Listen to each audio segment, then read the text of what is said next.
Good evening. We're back here with TV on November 23rd, part 2 of a series of talking about different type of knives and stuff, mostly hulu tonight. I sliced them taters up in video 1 a while ago with the hulu knife, and I just made some fish cakes I'm working on, which if you don't know what fish cakes are, it don't take much to make them.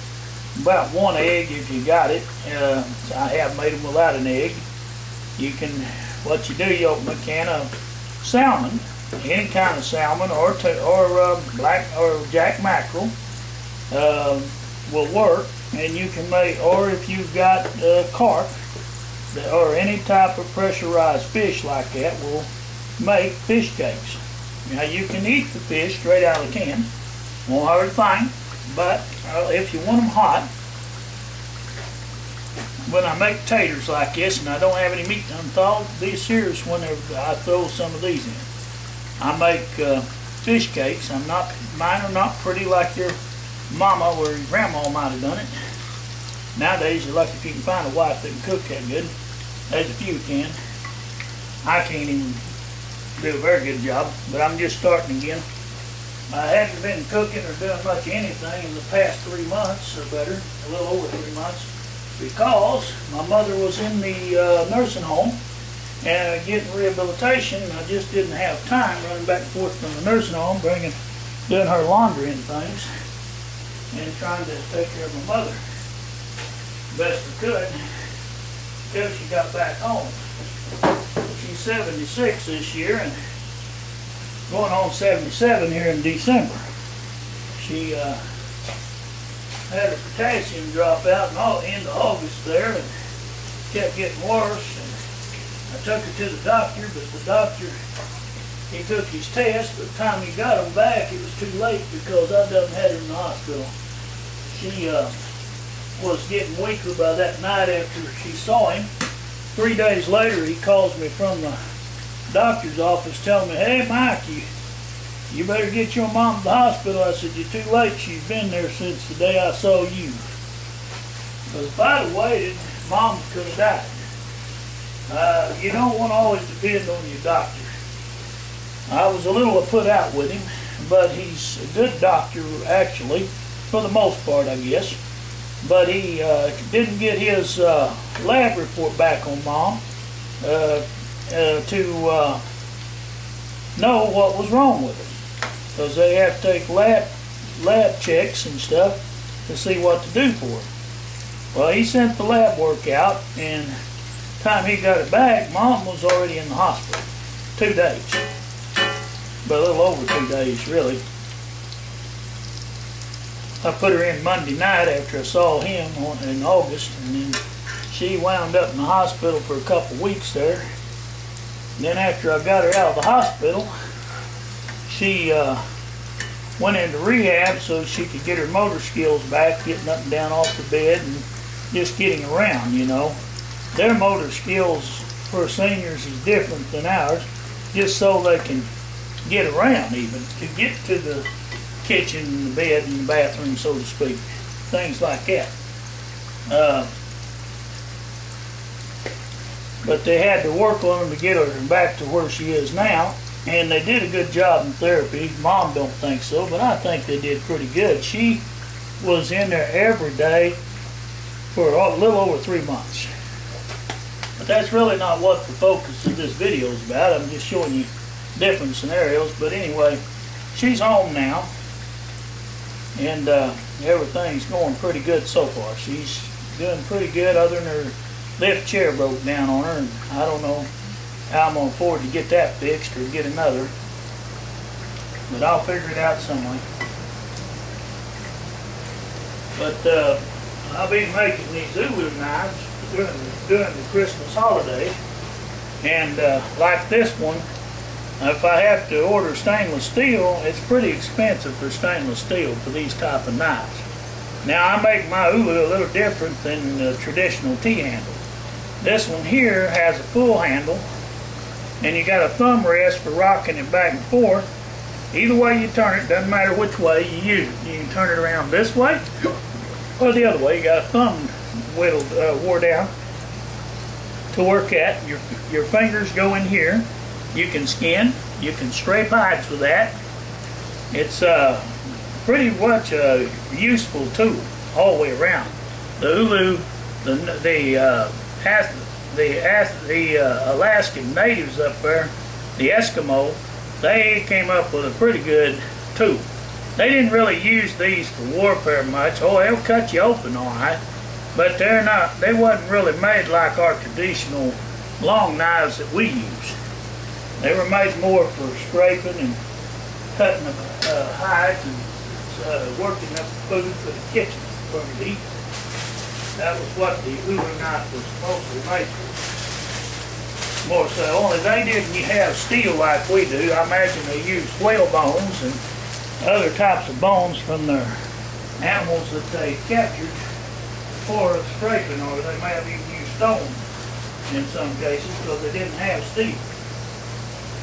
The fact of the matter was, they just didn't have no steel. Back then, they do now, but they didn't then.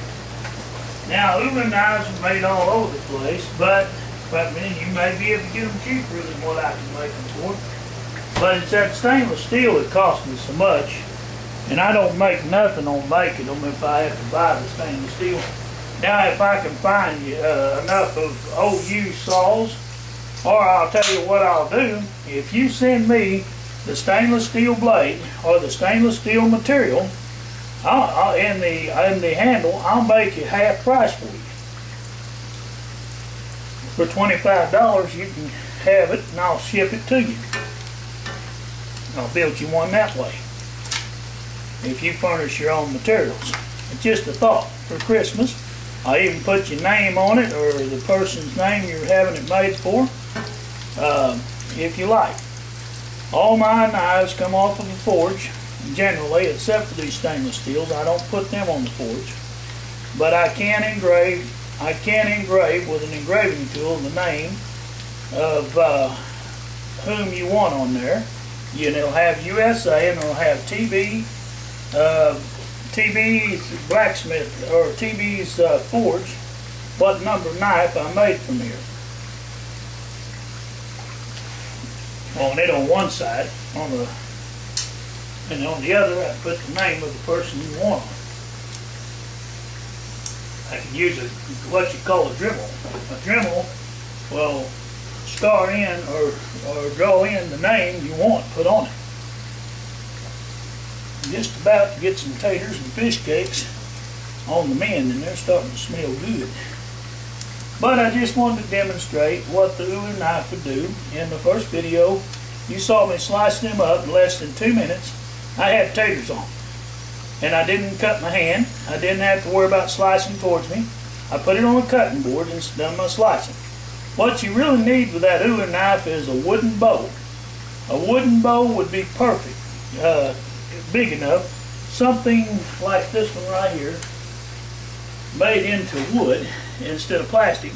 You could take that Ulu knife and slice up taters, vegetables of all kinds, and your vegetable wouldn't be flying out all over the place. You wouldn't be losing your vegetables.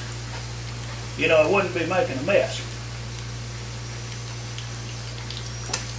with a wooden bowl.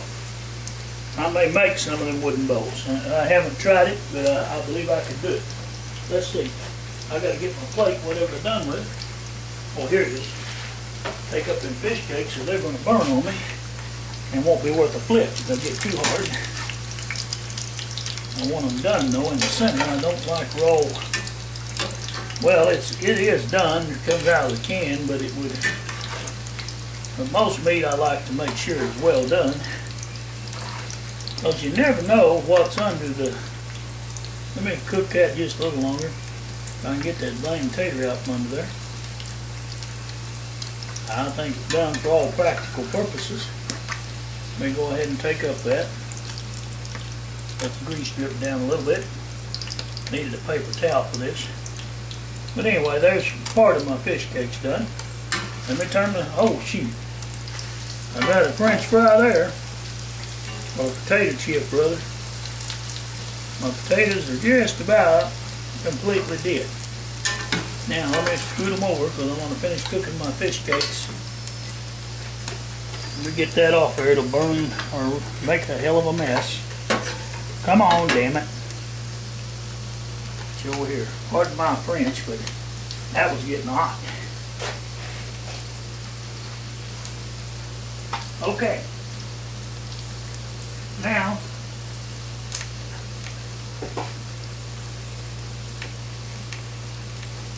put these other 3 fish cakes on and get all the supper done and over with. And just smash them out a little bit. Make a little bigger patty if you want. I just roll them up into about a palm-sized ball. It ain't got to be perfect. Mom, Grandma and Grandpa, they used to do it real neat, but I'm not a very neat cook.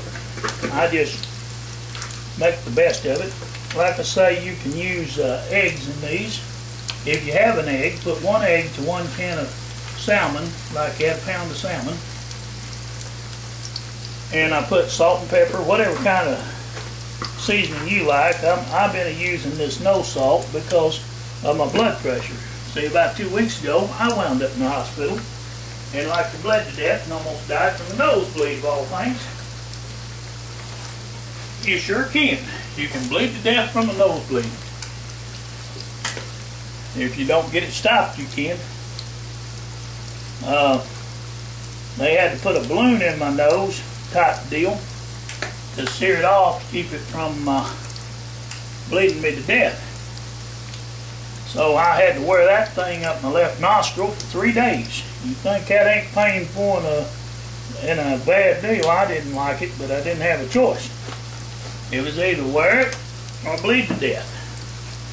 So, and I didn't want them to pull it again and then have to stick it back in, because that was hurt, painful enough.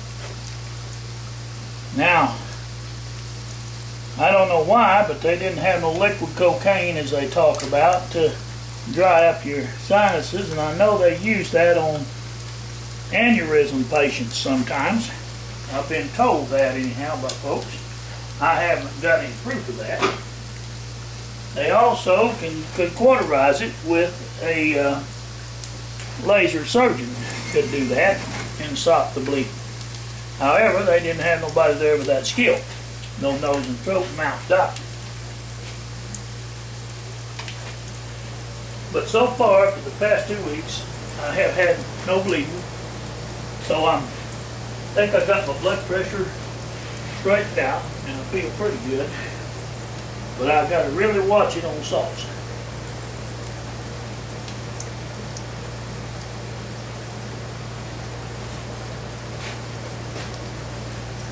Mostly because I like my salt too well. I don't like it too salty, but I like my food salty. That good. There, got part of my food well. Guess the dog can get that.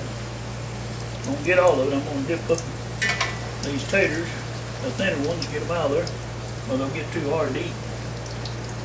I like them good and done and tender. And there's thicker ones that takes them a little longer to get done. That one's done. They appear to be done. So, yes, taters are pretty easy to cook, and you don't have to worry about them. If they are raw, they'll just be hard to eat.